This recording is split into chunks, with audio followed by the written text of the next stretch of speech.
Nanded transport department ने सड़कों की हिफाजत को अव्वलीन तरजीह देने के लिए 20 से 25 दिसंबर 2024 के दौरान एक खुसूसी व्हीकल चेकिंग मुहिम चलाने का ऐलान किया है। इस मुहिम का मकसद ट्रैफिक हादसात की रोकथाम और ट्रैफिक कवानीन पर सख्ती से अमल दरामद को यकीनी बनाना है। इस मुहिम के दौरान ओवरलोड और ओवर हाइट गाड़ियों की जांच की जाएगी, फिटनेस सर्टिफिकेट के बगैर चलने वाली गाड़ियों के खिलाफ कार्रवाई की जाएगी और ट्रैफिक कवानीन के खिलाफ वर्जी करने वालों पर सख्त कदम उठाए जाएंगे।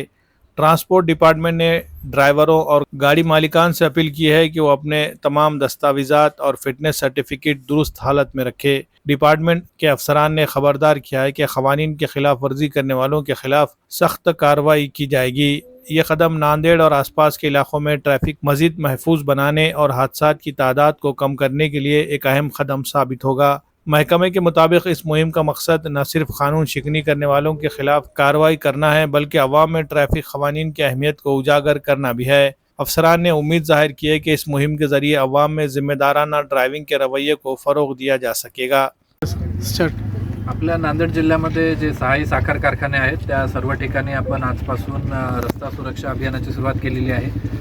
ऊसाचा जेव्हा गाळप हंगाम सुरू होतो तेव्हा ऊसाच्या वाहतुकीमुळे अपघातांची संख्या वाढते असं आपलं काही गेल्या 2-3 वर्षांमधलं एक निरीक्षण आहे आणि हे कमी करण्यासाठी एक उपाययोजना म्हणून आपण प्रत्येक साखर कारखान्याच्या ठिकाणी जाऊन तिथल्या जे की आपले वाहनचालक बांधव आहेत त्यांच्याशी संपर्क साधतोय, त्यांना काही सूचना देतोय आणि सोबतच जे वाहतूक करणाऱ्या ट्रॉलीज किंवा जी वाहनं आहेत त्यांच्यासाठी जे आवश्यक आहे, उदाहरणार्थ रिफ्लेक्टरचा हा कापड असेल किंवा रिफ्लेक्टिव्ह रेडियम टेप असेल, हे लावण्याची सुद्धा आपण त्या ठिकाणी मोहीम सुरू केलेली आहे। आपल्या जिल्ह्यात साधारण 3,500 पेक्षा जास्त वाहनं ही ऊसाची वाहतूक करतात आणि या सगळ्यांची सुरक्षा जर आपण बाळगली तर निश्चितपणे अपघाताचं प्रमाण हे शून्यावर येण्यासाठी मदत होईल।